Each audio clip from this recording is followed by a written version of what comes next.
മലയാളി എഴുതിയ അറബിക് പുസ്തകം അറബ് സമൂഹത്തിന്റെ റഫറൻസ് ഗ്രന്ഥമായി മാറുകയാണ്. പുസ്തകത്തിന്റെ രചയിതാവും പ്രവാസിയുമായ ഡോക്ടർ PT അബ്ദുറഹ്മാനാണ് ഈ ആഴ്ചയിലെ നമ്മുടെ അതിഥി. റിപ്പോർട്ടുമായി ഗസ്റ്റിംഗ് ഗൾഫ്.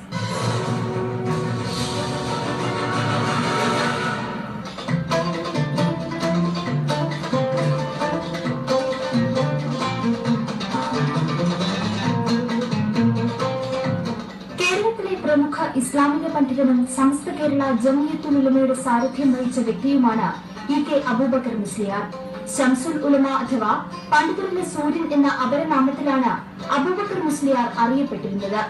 1996 അദ്ദേഹത്തിന്റെ വേർപാട്. തുടർന്ന് EK അബൂബക്കർ മുസ്ലിയാരെ കുറിച്ച് നിരവധി പുസ്തകങ്ങൾ പുറത്തിറങ്ങിയെങ്കിലും അറബിക് ഭാഷയിൽ ഇതാദ്യമായാണ് ഒരു പുസ്തകം തയ്യാറാക്കിയത്. ഇന്നഹു ഷംസുൽ ഉലമ എന്ന പേരിൽ പ്രവാസി മലയാളി കൂടിയായ ഡോക്ടർ PT അബ്ദുൾ റഹ്മാനാണ് 404 പേജുള്ള ഈ ഗ്രന്ഥം എഴുതിയത്.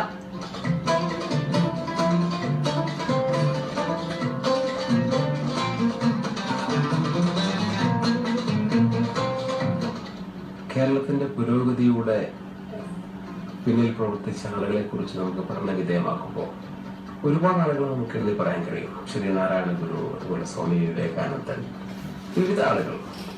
അക്കൂട്ടത്തിൽ ഒരു 1934 മുതൽ കേരളത്തിന്റെ സമൂലമായ പരിവർത്തനത്തിന് വേണ്ടി പ്രവർത്തിച്ച ഒരു വ്യക്തിത്വമായിരുന്നു ശംസുൽ ഉലമ EK അബൂബക്കർ മുസ്ലിയാർ. അദ്ദേഹം ശംസുൽ ഉലമ എന്ന പേരിൽ അറബ് ലോകത്ത് ഇത്രയും ശ്രദ്ധിക്കപ്പെട്ട വ്യക്തിയാണെന്ന് മനസ്സിലായത് ഇവിടെ വന്നപ്പോഴാണ്. ഇവിടെ നമ്മൾ സ്വാഭാവികമായിട്ടും അറിവ് പണ്ഡിതന്മാരാണ് അദ്ദേഹത്തെ കുറിച്ച് ചോദിച്ചതും അദ്ദേഹത്തിന്റെ വിജ്ഞാന മേഖലകളെ കുറിച്ച് ചുഴന്നറിയാൻ ആവേശം കൊണ്ടതും അറിവുണ്ടായിരുന്നായിരുന്നു. അറിവ് ലോകത്തേക്ക് പ്രസന്റ് ചെയ്യാൻ പറ്റുന്ന വലിയൊരു വ്യക്തിത്വം. അറബ് രാജ്യമായ യമനിലെ പണ്ഡിത കുടുംബത്തിൽ വേറുള്ള വ്യക്തി കൂടിയാണ് പണ്ഡിതരിലെ സൂര്യൻ എന്ന EK. അതിനാൽ തന്നെ അറബ് ലോകത്തും ഈ സൂര്യ തേജസ് കത്തിജ്വലിക്കുന്നതിനുള്ള അക്ഷര വെളിച്ചമാണ് PT എന്ന ഗ്രന്ഥകാരനിലൂടെ സൂര്യപ്രകാശമായി തിളങ്ങിയത്. സ്വന്തം അനുഭവങ്ങളുടെ പശ്ചാത്തലത്തിൽ ഒരു പുസ്തകം എഴുതുക എന്നത് എളുപ്പമാണ്. എന്നാൽ മറ്റൊരു വ്യക്തിയുടെ അനുഭവങ്ങൾ ഗവേഷണം നടത്തി വളരെ ആഴത്തിൽ കുറിക്കുക എന്നത് വലിയ പ്രയാസവും ഉത്തരവാദിത്വവും ഏറിയ കർമ്മമാണ്. അതും ഒരു പരിധിവരെ ഈ പാലക്കാടുകാരൻ ഭംഗിയായി നിർവഹിച്ചുവെന്ന് അറബ് ലോകത്തുള്ളവരും ചൂണ്ടിക്കാട്ടുന്നു. ശംസുൽ ഉലമയെ പോലെയുള്ള വലിയൊരു പണ്ഡിതന്റെ ജീവിതവുമായിട്ട് നമ്മൾ അടുത്ത് മനസ്സിലാക്കുമ്പോൾ അദ്ദേഹത്തിന്റെ ജീവിതം നമുക്ക് രേഖപ്പെടുത്തണമെങ്കിൽ തന്നെ അദ്ദേഹം എന്താണ് പറഞ്ഞതെന്ന് നമുക്ക് മനസ്സിലാക്കാൻ കഴിയണം. ആ പറഞ്ഞതിന്റെ കാലികത, അതിന്റെ ആഴത്തിലുള്ള വിജ്ഞാനത്തിന്റെ വിവിധ മേഖലകൾ, ഇതൊക്കെ കൂടുതൽ മനസ്സിലാക്കുക എന്നത് വളരെ ശ്രമകരമായ ജോലിയായിരുന്നു. അപ്പൊ അതിന് എന്നെ സഹായിച്ചത് അദ്ദേഹത്തിന്റെ ശിഷ്യന്മാരായ പല പണ്ഡിതന്മാരും ഇന്ന് കേരളത്തിലുണ്ട്. അവരൊക്കെ ഈ ഇദ്ദേഹത്തെ കുറിച്ച് പല കാര്യങ്ങളും പല വിഷയങ്ങളിലും അദ്ദേഹം എടുത്ത നിലപാടുകളെ കുറിച്ച് വ്യക്തമായ ചില നേർരേഖകൾ തുറന്നു കാണിച്ചപ്പോ എനിക്ക് ഒന്ന് ശ്രമിച്ചു നോക്കാമെന്ന അടിസ്ഥാനത്തിൽ ഞാൻ വിവിധങ്ങളായ ഈ ലോകത്ത് ഇന്ന് ഇറങ്ങിയ പല പണ്ഡിതന്മാരെ കുറിച്ചുള്ള പഠനങ്ങൾ ഞാൻ വായിക്കുകയും റിസർച്ച് ചെയ്യും, അത് എങ്ങനെയാണ് പ്രസന്റ് ചെയ്തിട്ടുള്ളതെന്ന് കുറിച്ച് പഠിക്കുകയും ചെയ്തതിനു ശേഷമാണ് ശംസുൽ ഉലമയെ കുറിച്ചുള്ള പുസ്തകങ്ങളൊക്കെ വായിച്ചതിന് ശേഷം ഞാൻ പഠനം തുടങ്ങിയത്. ഒരു 6 മാസം എടുത്തു എനിക്ക് ഈ പഠനം പൂർത്തിയാക്കാൻ, എഴുത്ത് പൂർത്തിയാക്കാൻ.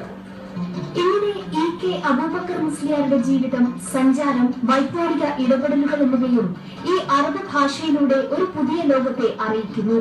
മാറിയ കാലഘട്ടത്തിൽ ഈ പുസ്തകം എങ്ങനെ മറ്റുള്ളവയിൽ നിന്ന് വ്യത്യസ്തമാകുന്നു എന്നതിനും ഈ ഗ്രന്ഥകാരന് വാക്കുകളുണ്ട്. 1940-50കളിൽ അറബ് ലോകത്തും അതുപോലെ തന്നെ കേരളത്തിലൊക്കെ വന്ന വലിയ ഒരു മാറ്റാണ് മാർക്സിസ്റ്റ് പാർട്ടി. മാർക്സിസവുമായി ബന്ധപ്പെട്ട് വന്ന നമ്മുടെ നാട്ടിലുള്ള ഒരുപാട് മുന്നേറ്റങ്ങൾ ഉണ്ടായി.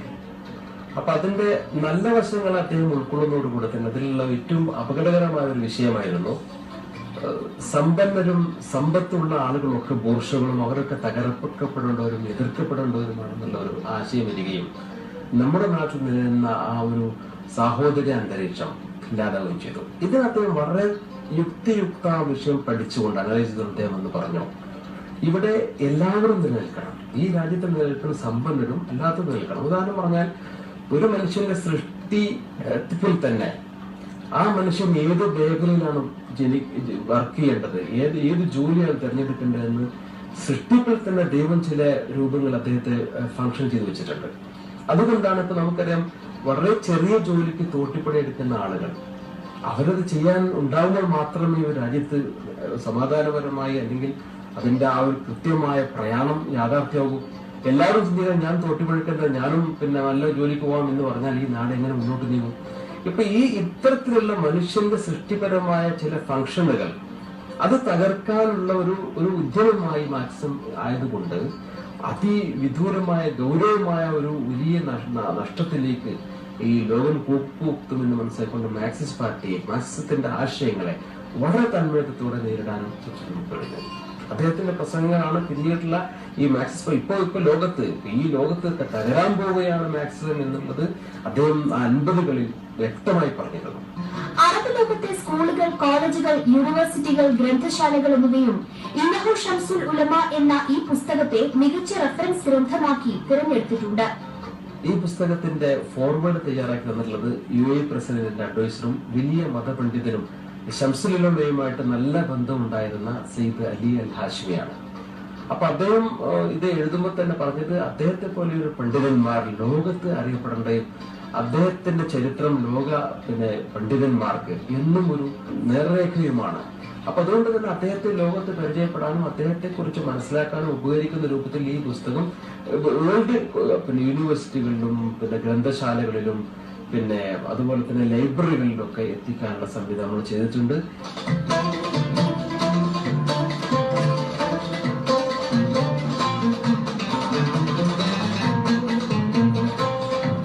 ഒരു സ്മരണിക എന്നതിലുപരി ഈ പുസ്തകം ഒരു വിശാലമായ പഠനമാണ്. പുത്തൻ തലമുറയ്ക്ക് ഒരു പുതിയ നേർരേഖ ഇത് മാറുമെന്ന് നമുക്ക് പ്രതീക്ഷിക്കാം.